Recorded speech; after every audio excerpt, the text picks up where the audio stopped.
How's it going tonight? Good, yourself? Good. How are you feeling? I'm alright. Yeah. Tired.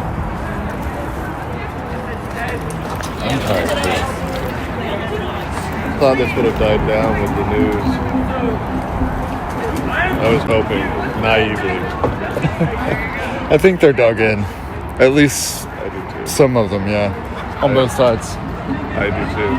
I think it's no longer about the issue. It's just about being loud and then raging out. Annoying each other. Yeah. I think the political climate finally has seeped into the social fabric enough that people just want to fight. Yeah. Do you think that's part of it? Like people, their identity is political so much that like, yeah. A lot of the people out here are younger. That was something I clocked at the very beginning, was that generally what I was seeing out here before Trump started talking about Portland was, I'm going to say 16 to 22 year olds. Right. Trying to come out here for something with their friends. Right. Almost like a teen initiation of sorts, right? Like that. Just like when we were kids, how we would have our little challenges to our friends. Seems like this has become that. Tagging and stuff, yeah. Were you here in Portland in the 2020s? No, I was in grad school in Wichita at the time. Got it. My girlfriend was here though. Has she told you any stories about that? Oh yeah. I mean, I followed it on the news. She was on the ground telling me about it. Like, I wasn't here to witness it firsthand, but I got as close as one could without being here, right? Right. I at least had friends and people on the ground to report back to me about some of what was happening. Do you have a sense of how, her perspective, how that compared to now? Oh yeah, it's totally different. I mean, and you can see it even in the city, how the city has responded to things, right? Like a year ago, when the election was over, we boarded up downtown because we were expecting riots. Right. They never materialized. Yeah. And the city kind of shocked itself. Yeah. And it has consistently been shocking itself. Oh shit, we're not overreacting right now. Right. We're being level-headed. This is not the same Portland that we've had in 2020. And I think that's across the board. Like everybody in Portland and out of Portland will say the same thing. This is not the same city anymore. Yeah. We are handling this a lot better. And frankly, for as little merit as the cops have gotten, they're handling it a lot better too. I wish they would crack down and break up the crowds more because of noise complaints, but they're not aggressing. They're not the aggressors here. It's ICE that's agitating, and it's the conservative commentators. And then there are a handful of leftist commentators that are here, not commentators, influencers, who are agitating as well. It's the agitators and it's the ICE agents. Did you see them shooting earlier? Yeah. Do you know what caused that? Not a clue. It looked like there was probably just somebody doing that, like, Right. sort of a thing, you know? Like stepping over the line, just be like, oh. So you see, I think there's probably like a little disagreement right there. Yep. And then people come up with cameras and it kind of grows and grows. Do you think the cameras are affecting the behavior? Yes. This is almost entirely driven for the balls. Just trolling. Yeah. So that's a cynical, or maybe not cynical, or like, let me just say, I was talking to a guy who said that like the people out here on the left and right, they're truly passionate, and like they're only passionate people in America right now. Versus the more cynical or jaded view might be that they're bored and trolling and want clicks. Where does that hit for you? I don't think it's cynical to say they are bored, trolling, and want clicks. Because I also don't think it's false that they're passionate. I think both can be true simultaneously. Yeah. and I think this is both being true simultaneously. If you are bored, Just America right now, yeah. yeah, if you're bored but you're passionate about something and you see that passionate thing be stepped on to any extent, That's why you're out here. yeah, I think that's what's happening. Would they be out here if they weren't bored? If they had something else to do, Right. something that they thought was better? That's such a good or point, not even man. not necessarily better, but more pressing, right? If they had something else that was more immediate to them, would they be out here? Probably not. I'm old enough to remember the Minneapolis RNC convention, right? And I had friends who were in the national newspapers and media because they were just great pictures, right? Of people standing in black bloc in front of the cops in riot gear. This is that, but on steroids because of social media. Yeah. Granted, this does make the Bush years look quaint. Like, good God, I would love to have Bush over this again. Right? Like, I like Bush, but better than this. But no, I do. I think right now what we have is a combination of trolls doing it for the laws and being bored, butting up against passions. And I think it is because I think it's they both feed into each other. It's a feedback loop where if you're bored, you're on the internet following things you're passionate about. Oh, If yes. you're passionate about something, you act on it. You know what I mean? How do you think the pandemic plays into today? There's like echoes of that here today, because that was when the riots happened as well. There are echoes of it, but I think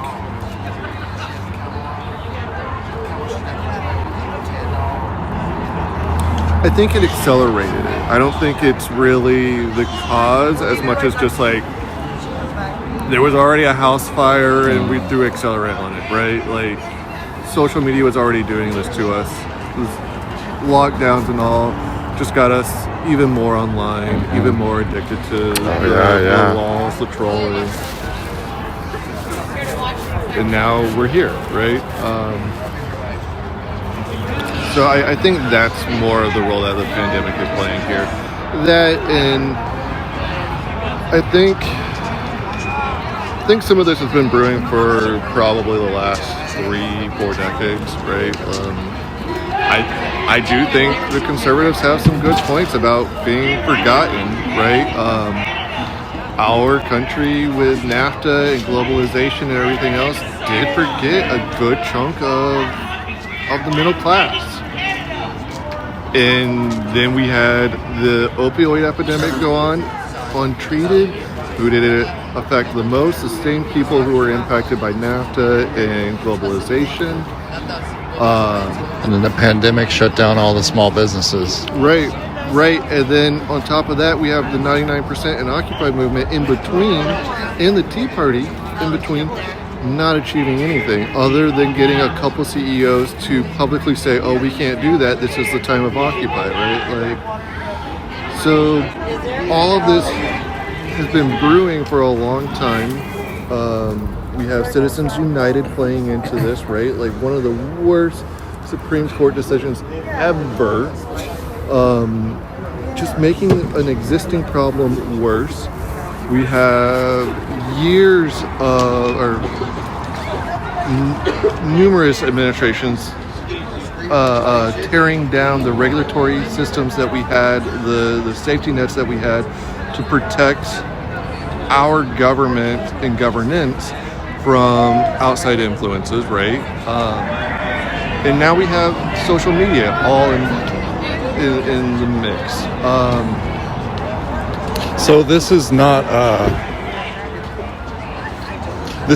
the 2020 riots. This is not Paris. Like this is not Right. mass people burning, mass protests like that. But this is, where do we go from here? This is where we're at in America. The very first thing we need to do, next step, if we want to fix this, we need our politicians to regulate social media. We right now have social media is the first privatized WMD. It is a weapon of mass distraction, mass dissemination, and as we're seeing, mass destruction. It's unregulated, and whether we want to admit it or not, our enemies abroad are using it to help fuel these fires. It would be idiotic of them not to, and we need to acknowledge and accept that fact. So, I mean, where do we go from here? The first step is just regulating social media. After that, we're gonna have to start addressing the low-hanging fruit politically, right? Like, there are plenty of examples of legislation that we could tackle that everybody agrees on that should be tackled. For example, there are issues with copyright law and patent laws, etc., that are impacting farmers and tech bros the same. Let's tackle those. Those are an easy fix. Let's start rebuilding the trust between us. Let's start finding that common ground so that when it comes to the big, hard problems, we have some semblance of good faith between each other to work from, right? So tell me why. So those seem like achievable goals, but like, are there forces that sort of want this? Is this like a? Sure. Yeah. Sure. I mean, there are big money forces. There are international powers, right? Like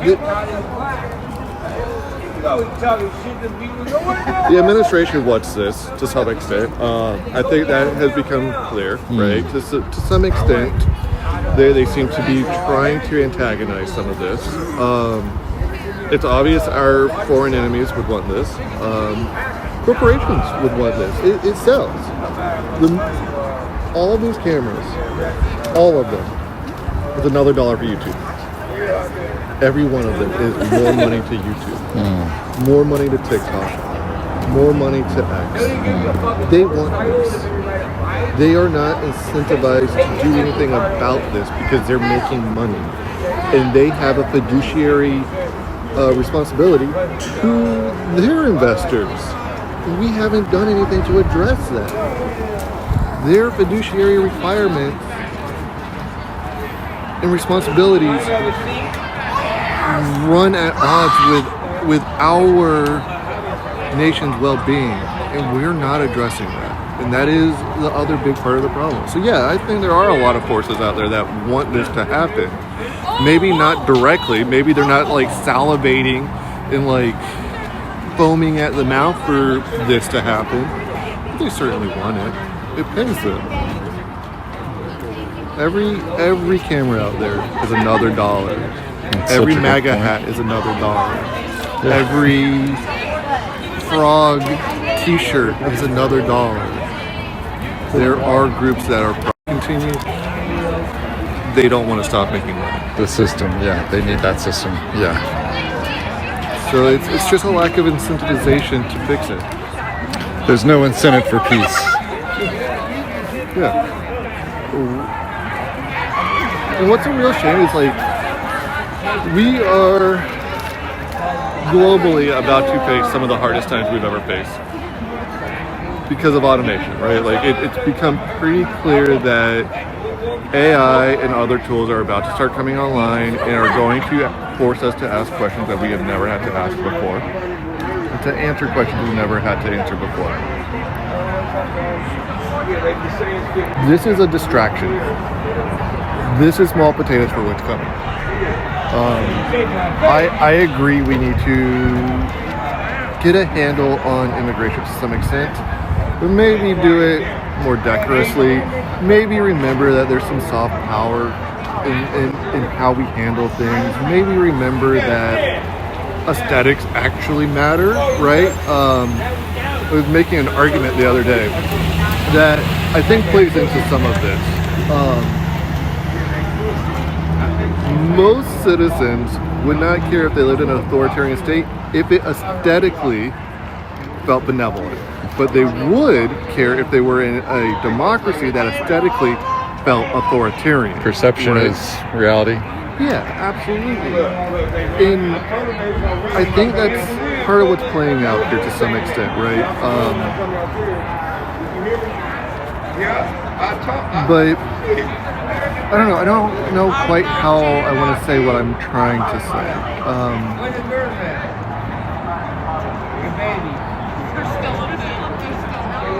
The problems we're facing right now have this air of authoritarianism that is real, right? Like, we are clearly moving in an authoritarian direction, but if we went about some of the same things in a slightly different way, we wouldn't be responding the same way we are, right? Like, Obama had higher deportation numbers than Trump does right now. And we didn't respond the same way. Because the aesthetics of how he was going about it were different. That's part of what's at play here. Like it, love it, hate it. Kind of what's happening. So I think there are solutions to this. I just don't think we're incentivized to address them. The real fear in my mind is that we're going to allow all of this to distract us at a time where we globally can't afford to. Because the technologies that are coming online right now, between fusion coming online in the next 20 years, genetic engineering, AI, et cetera, all of these technologies require our governments and our citizens to have the highest order of attention on them, right? Because they just change everything in a way and at a rate we are not prepared for. This is small potatoes, and I wish we would just do the few fixes that we need to do so that we can get back to the work that we need to get back to. Does that make sense what I mean? Absolutely, man. Absolutely. What's your name again, if you want to share? I'm Matt. Matt. Nice to meet you. Good to meet you. Ocean. We met the other night, I remember. Yeah. That was just a crazy night. Yeah. It's been crazy night after crazy night after crazy night. It has been. But yeah, good chat. Yeah, absolutely. I was just going to say, again, like, man, what the selfie sticks? Like, we're not even My neighborhood is not your voyeur stand. Right. Like, you shouldn't be.